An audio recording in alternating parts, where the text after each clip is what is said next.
felt like I couldn't trust anybody, and I felt like this whole social media thing was actually more of a curse than it was a blessing. But at the time, I was just in a very dark period of my life.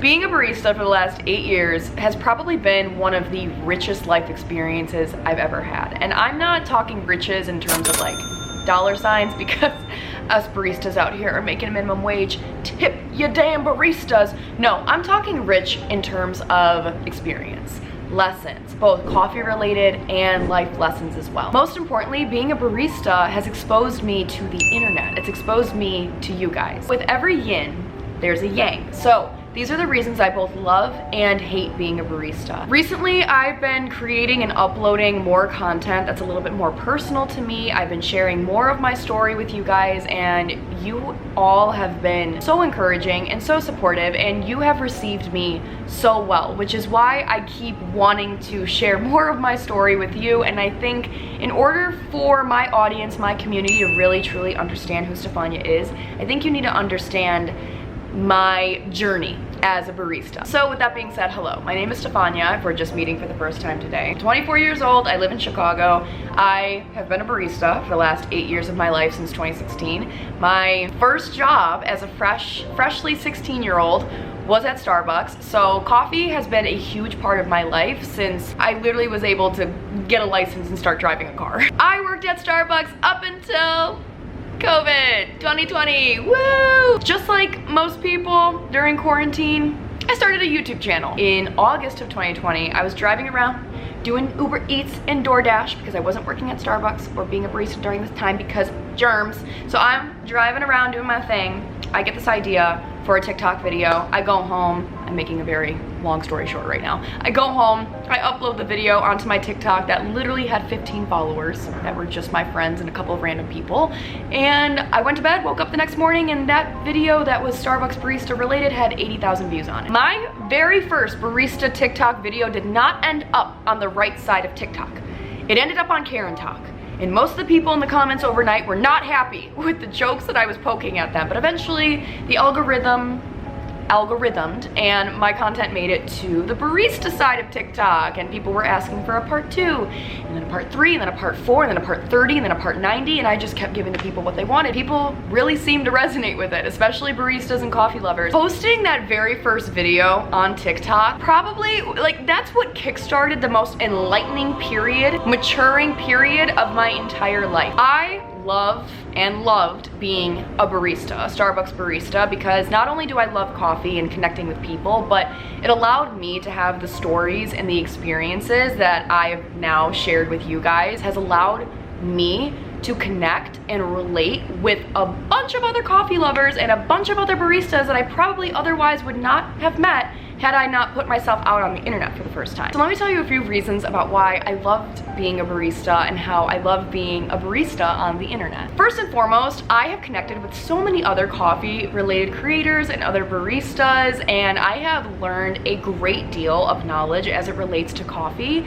I have talked with people in the DM, I have commented on other people's videos, and we've connected over like text and email and whatnot, and I feel like I have gained and learned so much good juicy coffee knowledge from other people who are like based all over the country, all over the world, but we've just shared this knowledge with each other. Like, isn't that sad that people on the internet have taught me more than my old managers and old barista trainers? That's another topic. We don't need to talk about that today. In addition to that, I have connected with a lot of different coffee companies, coffee brands. I have gotten to try different beans and different equipment and different cold brews and different this and that and whatever. I've gotten to try so many new coffee products that I had never tried before. I never even knew they existed. I have cultivated relationships with brands where I'll be on like a monthly or quarterly or whatever basis with them, and they will send me boxes of their new beans and their roasts, and like they value my opinion and they're interested to hear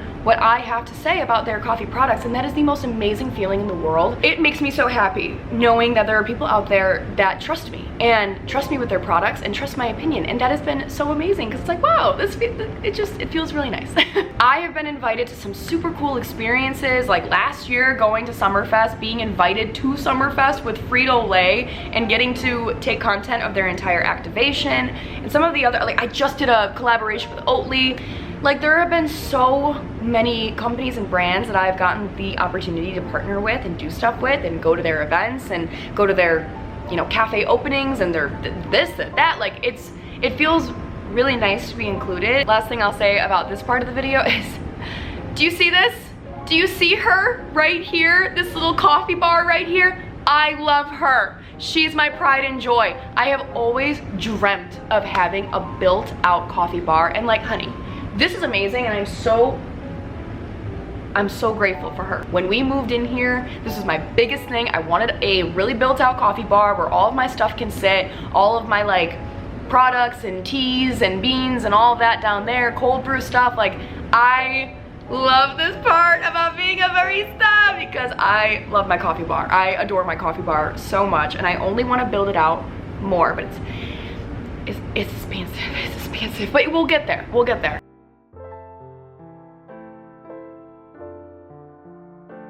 Okay, let's be honest here, bestie. You're here for the tea. You're here for the reasons that I hate/dislike being a barista. And this is where the juicy parts really come in at, because I've told you all of the good stuff. I've told you all of the things that make me me, that I'm so grateful for. So as you guys know at this point, I am a barista both offline and online. Ever since 2020, and ever since sharing my customer stories for the first time with you guys, I've really started to expand outside of just telling stories. You guys have seen my coffee bar upgrade videos, you've seen my recipe videos, you've seen my coffee styling videos. Like I've stayed within the niche of coffee, but I kind of had a little bit more fun with it. I want to share with you a few different reasons as to why along the way I've had moments of disliking being a barista. I'm just gonna be very honest and candid with you right now. The first few years of me having an online presence were a little bit rocky because there were a lot of things about myself that I hadn't faced yet. I hadn't really woken up and smelled the roses yet, because if I had, the roses smelled like shit, and I would have probably done something about it way earlier than I actually did, but hindsight is 20/20 and I give myself grace. Truth be told, when I first started having an online presence, I did not have supportive friends. The friends that I have today, 4 years later, are completely different than the friends that I had when I first started my barista online presence. For the first couple of years that I was a content creator and I was just doing TikTok, I wasn't really doing YouTube, I wasn't really showing up on Instagram just yet, I was strictly just doing TikTok. I didn't have super supportive friends. I actually had the exact opposite. I had friends that would actually like talk shit about my social media to my face. First couple of years especially, one by one, I watched my friends slip away. And it was either because of something nasty that they had said to me and I just had enough, or I know now, it was because they saw something in me that I didn't see in myself yet.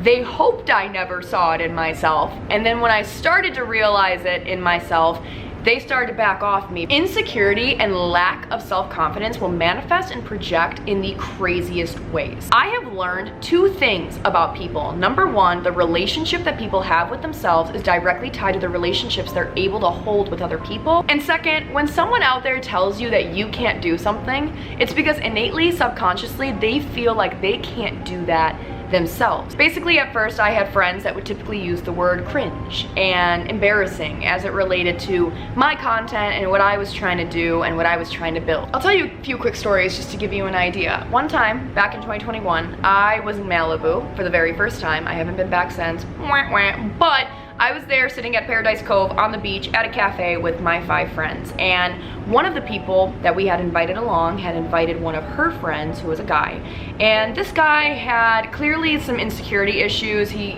was one of those guys that always acted like he was the best of the best, but like you could just tell he was super insecure, and he was also very rude to people. But regardless, she invites him along, he's sitting there, we're sitting at the cafe. I'm obviously taking photos of my margarita that came in a watermelon. Obviously, who's not gonna take photos of that? And he looks across the table at me in front of all of our friends and he goes, "Oh, Stefania, are you gonna try to flex the fact that you're an influencer so he can get us a free meal?" The way that he said it was so condescending and just like sucked the fun, just siphoned my energy, because at that point, I was being told constantly that being an influencer and being on the internet and having the social media presence was something that I needed to hide. 6 months after that, I was sitting around with one of my other friends, and this is when I discovered that I have a profile. Someone made me a profile on famousbirthdays.com, and we were just absolutely laughing at it. But I was laughing at it in a cutesy way of like, wow, like somebody out there like put me on this website, like that's kind of cute, fun, gorgeous. But the friend that I was with was laughing at it and verbally like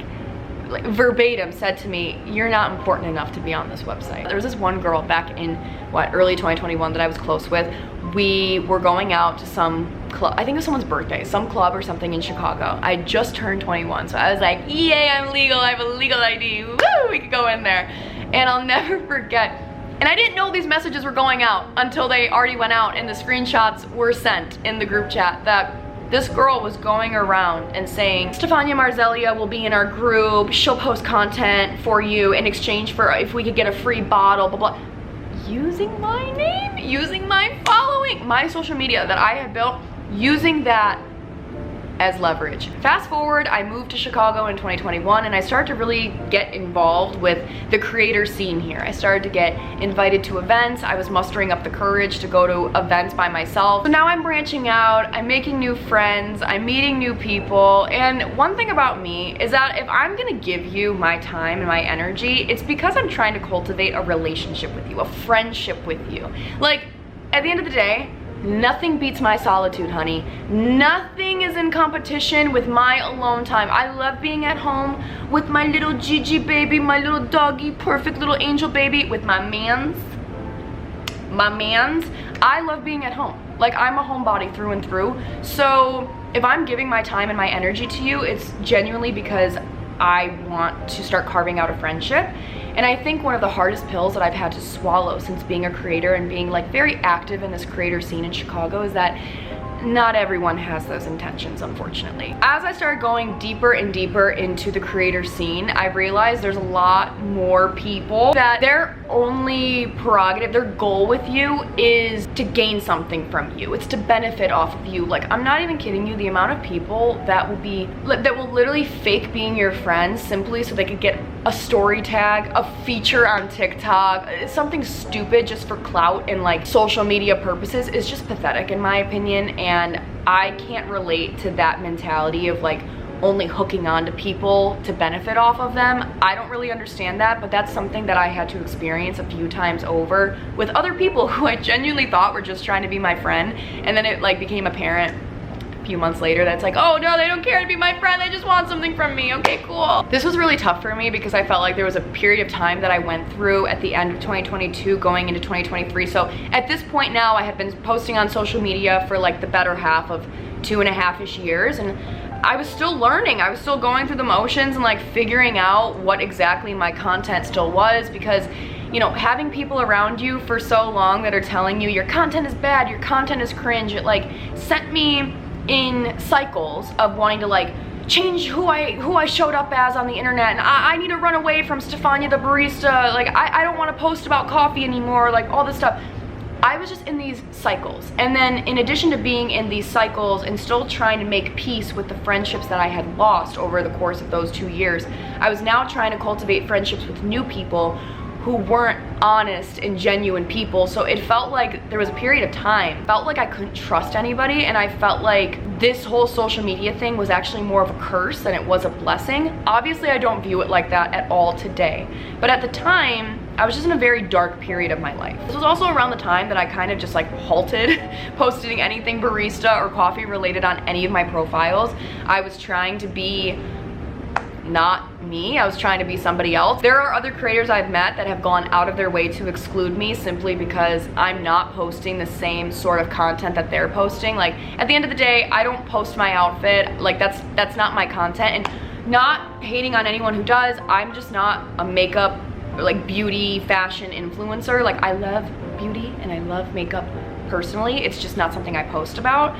But I didn't really ever think that was an issue until I was in certain spaces where it was like, oh, you don't post your outfit? Oh, you can't sit with us. It kind of felt like, you know how when you're in middle school and you're trying to figure out a place to sit in the cafeteria, and you have like the popular crowd, and then you have like the jocks and the theater kids and the this and the that. it felt like, I used to tell my therapist this all the time, it felt like I was entering into a cafeteria where there was no seat for me. Like there was no table or like my people for me to sit with. Like I felt like I was the kid that was eating lunch alone.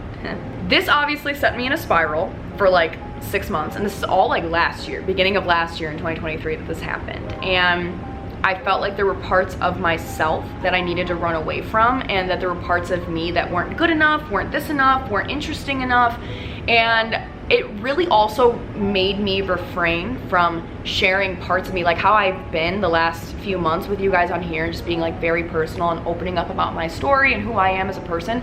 I shied away from doing this for so long because I convinced myself that number one, no one cared, and number two, that there was nothing good or interesting about me to really share with the world. And it makes me so sad for that version of me, because it's like, honey, who told you that? I also used to have, I don't know if it's guilt, I don't know if guilt is the right word, but I think I also had this semblance of looking at what other people my age were doing and being like, oh my God, am I not doing the right thing? Like, am I not following the right path? But Tam Kaur, she said that when you're doing something different than everyone else is doing, it's because you have different goals, and therefore those goals take different steps to get there than everyone else's goals and everyone else's steps. And that like did something for my brain. And I'm like, that's so true. I want different, therefore I gotta move different. I have always had a very deep sense of self. Okay, I'm an Aquarius sun, Leo moon, Leo rising.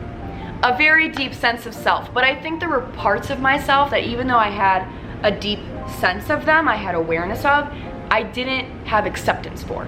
And therefore there were parts of me that I consistently ran away from. And this whole barista journey and having an online presence and being Stefania the barista online has made me face those things, has expedited my healing, has expedited my maturing, and has made me face those things so that I could get over them and continue to work towards being my higher self. And it's funny to think that a cup of coffee is what started all of this. A frappuccino is what started this entire like character development for me over the course of 8 years.